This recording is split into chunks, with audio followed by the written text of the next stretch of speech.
آدمی بنے گا. صرف پھرنے سے بنے گا نہیں. زمین میں گٹلی صحیح رکھنا یہ ہماری ذمہ ہے. درخت اللہ بناتے ہیں. نطفے کو صحیح جگہ پہنچانا یہ انسان کے ذمہ ہے. انسان اللہ بناتے ہیں. ایسا ہی تبلیغ کا ایک کام ہے اور اس کی بہت ساری بنیادیں ہیں جن بنیادوں کے ساتھ یہ تبلیغ ہے. جب یہ ان بنیادوں کے ساتھ یہ تبلیغ ہوگی تو اللہ سب سے پہلے اس محنت میں لگنے والے کو اللہ توبہ دیں گے. پچھلی زندگی پر ندامت عطا فرمائیں گے اور اگلی زندگی میں صحیح چلنے کا عزم اور ارادہ عطا فرمائیں گے. اور توبہ میرے دوستو اتنی بڑی نیکی ہے کہ پچھلے سارے گناہ اللہ معاف فرما دیں گے اور آگے کے لیے اللہ سے ملنے کا اور اللہ سے قریب ہونے کا راستہ ہموار کر دیں گے. اس لیے میرے دوستو پہلی بات تو یہ کہ پورا مجمع اس مجلس میں اللہ سے توبہ مانگے پچھلی زندگی کے بارے میں. کہ بھئی سارا مجمع تیار ہے اللہ سے ان 3 دنوں میں پچھلی زندگی پر توبہ پر آنسو بہا کر آئندہ زندگی صحیح گزارنے کا عزم اور ارادہ لے کر یہاں سے اللہ کے راستے میں جانا ہے اور جو واپس جائیں وہ بھی کام کرنے کے جذبے سے جانا ہے. کہ بھئی جائیں گے انشاءاللہ. ویڈیو کو آگے شیئر کریں گروپوں میں.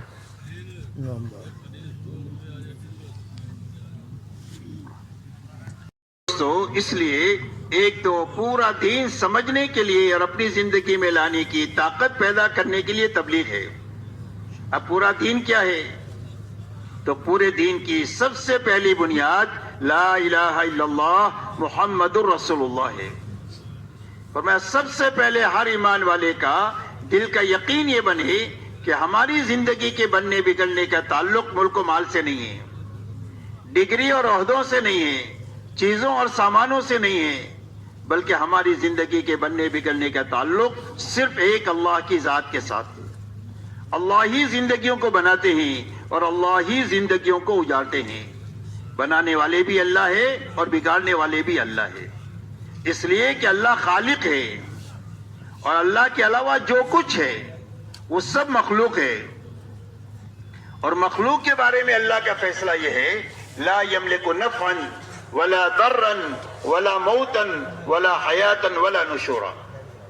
فرمایا مخلوق چاہے ذرہ ہو یا پہاڑ ہو, چیونٹی ہو یا جبرائیل امین ہو, قطرہ ہو یا سمندر ہو, اور ایک پیسہ ہو یا لاکھوں اربوں خربوں ہو, یہ دنیا کے سارے نقشے ان کے ہاتھ میں نہ نفع پہنچانا ہے نہ نقصان پہنچانا ہے, نہ کسی کو مارنا ہے نہ کسی کو زندگی دینا ہے اور نہ کسی کو مار کر دوبارہ زندہ کرنا ہے. یہ سب کچھ تنے تنہا صرف ایک اللہ ہی کے ہاتھ میں ہے.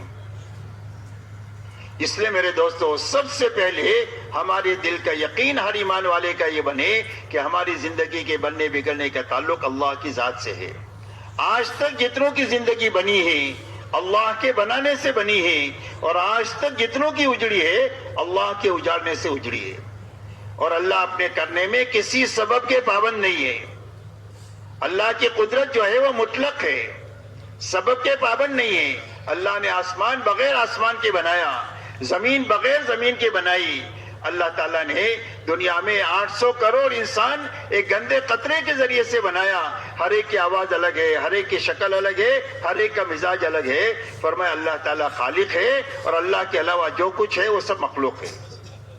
اس لیے ہمارا دل, ہماری امید اللہ سے وابستہ ہو جائے اور ڈر اللہ سے لگے کہ ڈریں گے تو اللہ سے ڈریں گے اور امید رکھیں گے تو اللہ سے رکھیں گے. نہ مخلوق سے امید رکھیں گے اور نہ مخلوق سے ڈریں گے. سب سے پہلے دل کا یقین یہ بنے کہ ہماری زندگی کے بننے کے تعلق ایک اللہ کی ذات کے ساتھ, اور اللہ کے یہاں سے زندگی کے بنانے کا ایک ہی ضابطہ ہے اور وہ صرف محمد الرسول اللہ ہے. کہ اللہ تعالیٰ زندگی کس کی بنائیں گے؟ فرمایا جو محمدی بن کر کے زندگی گزارے اور جو محمدی بن کر کے مرے, فرمایا اللہ تعالیٰ اس کی زندگی کو بنا دیں گے. جھوپڑا ہے تو جھوپڑے میں بنا دیں گے اور محل ہے میں تو محل میں بنا دیں گے. اس لیے زندگی بنانے کا ایک ہی ضابطہ ہے اور وہ صرف محمد الرسول اللہ ہے. اسی لیے فرمایا قل ان کنتم تحبون اللہ فاتبعونی یحببکم اللہ ویغفر لکم ذنوبکم واللہ غفور رحیم.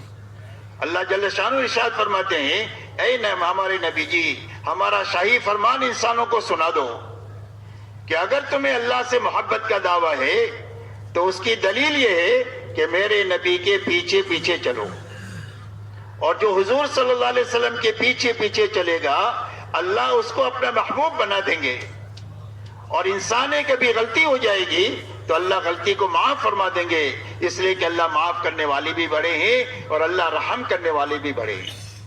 اس لیے میرے دوستو، اللہ کے یہاں سے کامیابی کا لینے کا راستہ صرف محمد رسول اللہ ہے، اور اللہ والا بننے کا راستہ صرف محمدی بننا ہے، اور اللہ تعالیٰ سارے ایمان والوں کے لیے ولایت کا راستہ کھلا ہوا ہے۔ اللہ ولی الذین آمنوا، فرمایا اللہ تعالیٰ سارے ایمان والوں کے ولی اور دوست ہے۔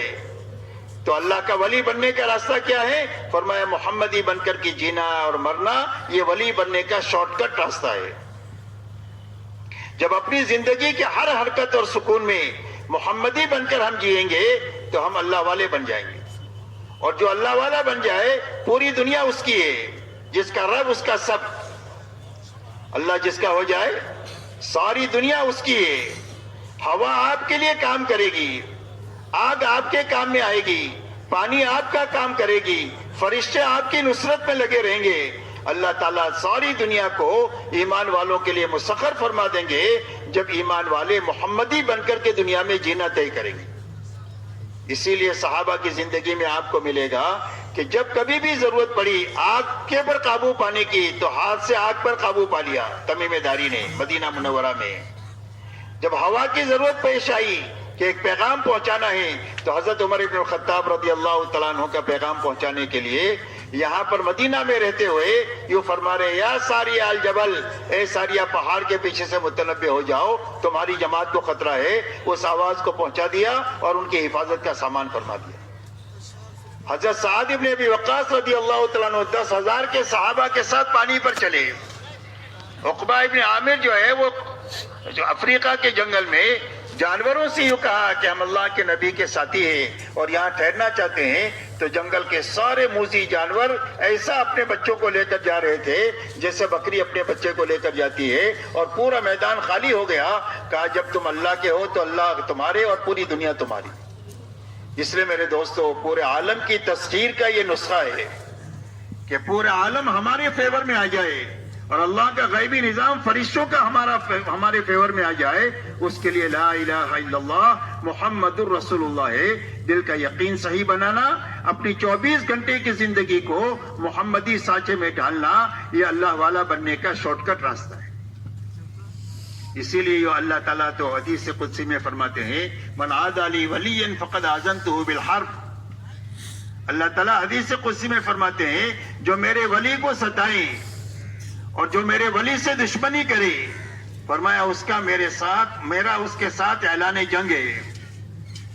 اللہ کون انتقام لے گا اس سے؟ اللہ انتقام لیں گے اس آدمی سے جو اللہ کے ولی کو ستائے۔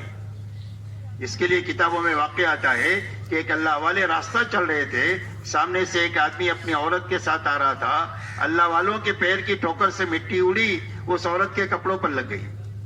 اس کے یار کو غصہ آیا، اس نے اٹھا کر ایک تماچا مار دیا۔ بس وہ تھوڑی دیر میں وہ آدمی دڑام سے گرا اور مر گیا۔ عورت نے شور مچا دیا، مار دیا مار دیا مار دیا۔ لوگ جمع ہو گئے، بھئی کیا ہوا کیا ہوا؟ کوئی بتانے والا نہیں کیا ہوا۔ اللہ والوں نے فرمایا، بھائی ہوا کچھ نہیں ہے، یہ تو یاروں کا معاملہ ہے۔ اس کے یار کو غصہ آیا، اس نے مجھے مارا، اور ہمارے یار کو غصہ آیا، اس نے اس کا کام تمام کر دیا۔ اس لیے کہ اللہ ایمان والوں کے ولی ہے، اللہ دوست ہے، اور ایمان والے کے ولی، اللہ تعالیٰ ایمان والوں کے ولی اس وقت بنیں گے جب ہر ایمان والا محمدی بن کر کے دنیا میں زندگی گزارے گا۔ اس لیے میرے دوستو، سب سے پہلے حضور صلی اللہ علیہ وسلم نے پوری امت کو جس محنت پر اٹھایا ہے وہ ایمان اور اتباع کی محنت پر اٹھایا ہے، کہ ہر ایمان والے کا دل کا یقین صحیح ہو جائے، 24 گھنٹے کی زندگی خواہشات سے نکل کر طریقوں پر آ جائے۔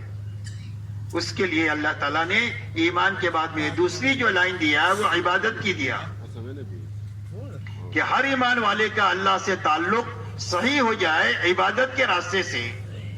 اس لیے کہ ہر آدمی کا اللہ سے جو تعلق ہے وہ بندگی کا ہے۔ ہم اللہ کے بندے ہیں، اللہ ہمارے رب ہے اور ہمارے معبود ہے، اور عبادت کے لائق صرف ایک اللہ کی ذات ہے. اس لیے اللہ کی طرف سے ایمانیات کے بعد میں جو دوسری لائن آئی وہ عبادت کی لائن آئی کہ تم نے اقرار کیا ہے اللہ کے بندہ ہونے کا, محمد صلی اللہ علیہ وسلم کے امتی ہونے کا. اس کے ثبوت کے لیے ہم عبادت کی لائن تم کو دیتے. اسی لیے فرمایا جب تم کسی آدمی کو دیکھو کہ مسجد کا عادی ہے تو اس کے ایماندار ہونے کی گواہی دو.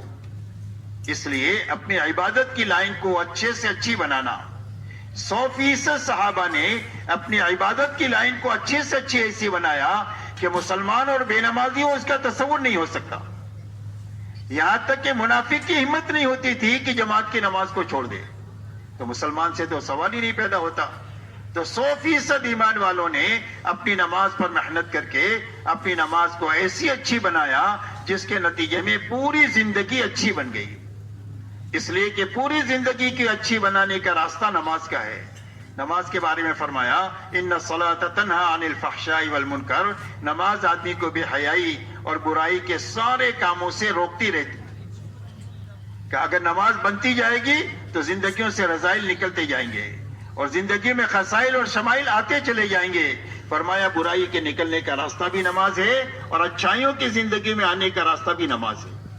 اسی لیے اللہ والے فرماتے ہیں کہ نماز کی مثال زندگی میں ایسی ہے جیسے گھر میں روشن دان اور کھڑکی ہوتی ہے کہ گھر کا دھواں یہیں سے باہر جائے گا اور باہر سے تازہ ہوا جو گھر میں آئے گی وہ یہی کھڑکی اور روشن دان سے آئے گی. فرمایا عیسائی رضائل زندگیوں سے نکلیں گے وہ نماز کے راستے سے نکلیں گے اور شمائل اور خسائل زندگی میں جو آئیں گے وہ نماز کے راستے سے آئیں گے. اسی لیے فرمایا نماز آدمی کو بے حیائی اور برائی کے کاموں سے روکتی رہتی ہے.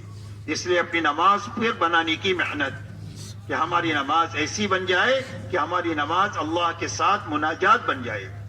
فرمایا مصلی یناجی ربہ, فرمایا مصلی نمازی آدمی تو اللہ سے مناجات کرتا ہے. مناجات کہتے ہیں چپ کے بات کرنے کو, کہ اللہ سے چپ کے بات کرتے ہیں. حدیث پاک میں آتا ہے کہ جب بندہ کہتا ہے الحمدللہ رب العالمین تو اللہ اس کا جواب دیتے ہیں حمدنی عبدی, میرے بندے نے میری تعریف کیا. اور جب یہ کہتا ہے الرحمن الرحیم تو اللہ فرماتے اثنا علی عبدی, میرے بندے نے میری ثنا بیان کی. اور جب یہ کہتا ہے مالک یوم الدین, اللہ تو بدلے کے دن کے مالک ہے, اللہ جواب دیتے ہیں مجدنی عبدی, میرے بندے نے میری بزرگی بیان کیا. اور جب یہ کہتا ہے اہدنا الصراط المستقیم تو اللہ اور یہ کہتا ہے ایاک نعبد و ایاک نستعین, اللہ فرماتے ھذا بینی و بین عبدی, عبادت میرے لیے اور مدد میرے بندے کے لیے. اور جب یہ کہتا ہے اہدنا الصراط المستقیم, اے اللہ مجھے سیدھے راستے پر چلا دے, تو اللہ فرماتے ہیں ولعبدی ما سأل, میرے بندے نے جو مانگا میں نے اس کو دے دیا. اس لیے میرے دوستو اپنی نماز پر محنت کر کے اپنی نمازوں کو اچھے سے اچھی بنانا. اچھی نماز بنے گی یقین سے کہ زندگی کے ہر مسئلے میں جب کبھی بھی کوئی چھوٹا بڑا مسئلہ ہے ہماری نگاہ اللہ پر جائے, نماز پر جائے کہ میرے اللہ کام بنائیں گے اور نماز کے راستے سے بنائیں گے. اس لیے نماز پڑھ کر ہم اپنے اللہ سے کہیں گے. تو ایک تو نماز میں یقین آ جائے, ایک نماز میں شوق آ جائے اللہ کے سامنے کھڑا ہونے کا کہ نماز ہمارے لیے بوجھ نہ رہے بلکہ نماز ہمارے لیے راحت کا سامان بنے. حضور صلی اللہ علیہ وسلم فرماتے تھے حضرت بلال سے ارحنی یا بلال, اے بلال نماز کی تیاری کر کے ہم کو راحت پہنچاؤ. تو نماز کے اندر میں اللہ کے سامنے کھڑے ہونے کا, سجدے میں پڑے رہنے کا, قیام لمبا لمبا کرنے کا ہمارا شوق بن جائے. نماز کے اندر میں علم آ جائے, مسائل کا علم اور سنتوں کا علم کہ ہر عمل کی سنتیں کیا ہیں اس کو معلوم کر کے سنت کے مطابق اور مسائل کی رعایت کے ساتھ نماز کو پڑھنا. چوتھی چیز اللہ والا دھیان آ جائے کہ اللہ کی عبادت اس طرح کی جائے کہ میں اللہ کو دیکھ رہا ہوں اور اللہ مجھے دیکھ رہے ہیں. اور اگر یہ بات پیدا نہ ہو تو یہ تو ضرور ہونا چاہیے کہ اللہ تو مجھے دیکھ ہی رہے. اس دھیان کے ساتھ نماز پڑھنا اور اللہ کو راضی کرنے کی نیت سے پڑھنا. فرمایا یہ 5 باتیں نماز میں پیدا ہو جائے گی تو یہ نماز ایسی بن جائے گی جو اس کی زندگی کو نکھار دے گی. ایک تو یقین پیدا ہونا چاہیے, ایک شوق پیدا ہونا چاہیے, ایک علم نماز میں آنا چاہیے, ایک صفت احسان آنی چاہیے اور ایک اخلاص آنا چاہیے. یہ 5 باتیں نماز میں آ جائے گی تو اس نماز سے جو چاہے گا اللہ اس کی حکمت کے مطابق اس کو دے دیں گے. اس لیے میرے دوستو اپنی نماز اچھے سے اچھی بنانا, روزہ ایسا اچھا بنانا کہ ہمارے اندر میں تقوی پیدا ہو جائے. روزے کی غایت تقوی بتائی کہ جس طرح حلال سے بچ گئے ہیں حرام سے بچنے کی طاقت پیدا ہو جائے نماز کے راستے سے, روزے کے راستے سے, اور تقوی پیدا ہو جائے گا تو اللہ تعالیٰ ایسی جگہ سے روزی دیں گے جہاں سے وہم و گمان بھی نہیں ہوگا. کوئی الجھن آ گئی زندگیوں میں تو اس الجھن سے نکلنے کا راستہ اللہ تقوی کے ذریعے سے بنا دیں گے. دنیا میں بہت سارے مسائل آتے ہیں, اللہ ان مسائل کو آسان فرما دیں گے. جو نیکی کریں گے وہ اللہ کے یہاں اس کا وزن بڑھ جائے گا, اور غلطی ہو جائے گی تو تقوی کی برکت سے اللہ معاف فرما دیں گے. اسی لیے میرے دوستو صحابہ تقوی کو اپنی تمام نعمتوں کا بدل سمجھتے تھے کہ اللہ نے بڑی نعمت ہم کو دیا ہے, جب کبھی بھی کوئی مسئلہ آئے گا ہم تقوی کے راستے سے اللہ سے حل کرا دیں گے. اسی لیے ایک مرتبہ حضرت عبد الرحمن ابن عوف رضی اللہ تعالیٰ عنہ نے حضرت عمر سے یہ فرمایا کہ امیر المؤمنین